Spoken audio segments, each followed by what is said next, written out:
Okay, I got my warp, the ends tied onto the old ends and pulled through, always keeping in, sections at a time with the 24 strings. That way, if you have a mistake, you know what's within that section. You don't have some wild mistake. Now what I'm doing is I'm going through and moving the strings in pairs rather than like this is a plain weave. I'm using scraps off of this horrible example of an import rug. But what I'm doing is it's called double slaying. So rather than a single string coming up, when you push a pedal, they go up and down in pairs. Now what this does, well, you can see the great deal of difference here. Here there's warp laying right on the surface, and it makes a very thin rug. Now this is fine if you're doing table runners or placemats, but for a rug that's going to be on a floor and take abuse, that really doesn't do it. Though it's not uncommon to see it made that way.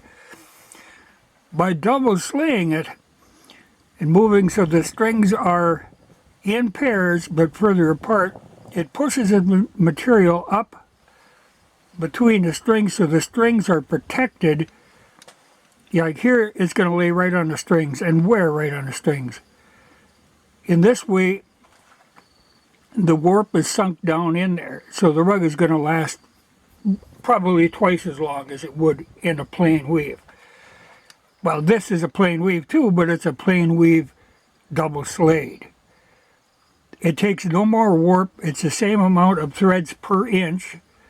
I'm using the same reed, though there are ways of doing this where you could have the pair running through together. I don't. I have them separated in the reed and in the heddles, but it is another way to doing it. On my old loom, I've done it that way where I actually paired them, but then you could run, instead of a 12 dent reed, you can run like a 6.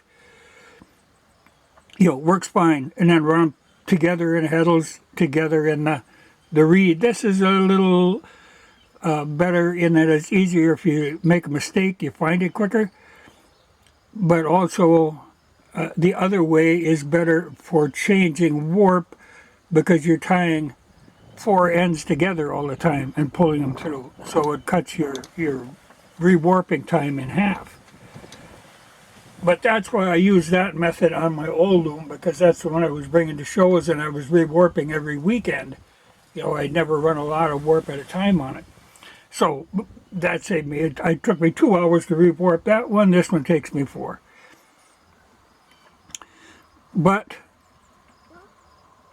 part of the great advantage, like I say, it makes a thicker rug, it makes a stiffer rug, so they stay in place better on the floor. Plus, all these little pockets will collect the dirt, rather than having the dirt like in a rug like this. Now, the dirt is going to fall right through. You'll pick a rug up, and you'll find the dirt laying in lines on the floor. This captures the dirt in the rug. Take it outside, shake it out.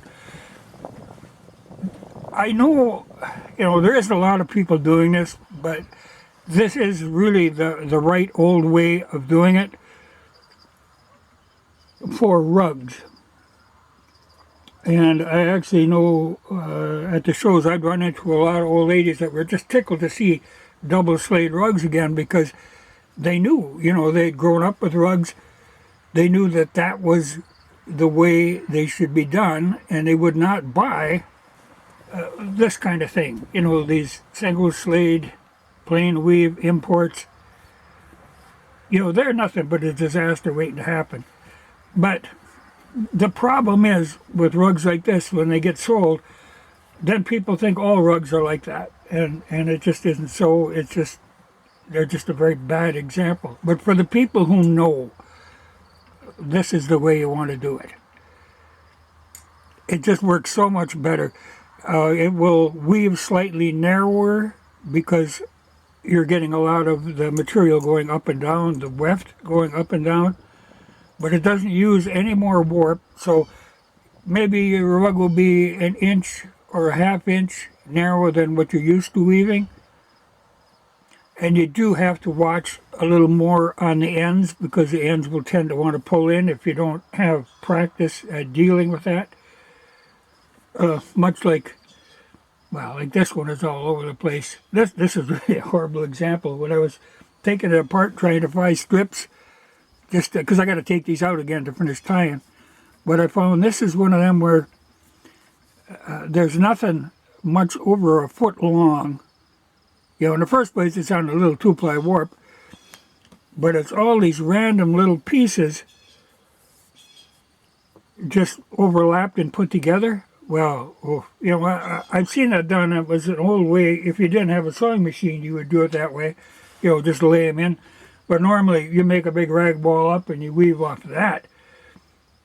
This way, like I say, it's something that they used to do, like in the Scandinavian countries. If you didn't own a sewing machine, you know, you would just overlap the pieces. Because I had to reweave old rugs for people who had rugs that they inherited and they wanted to keep, you know.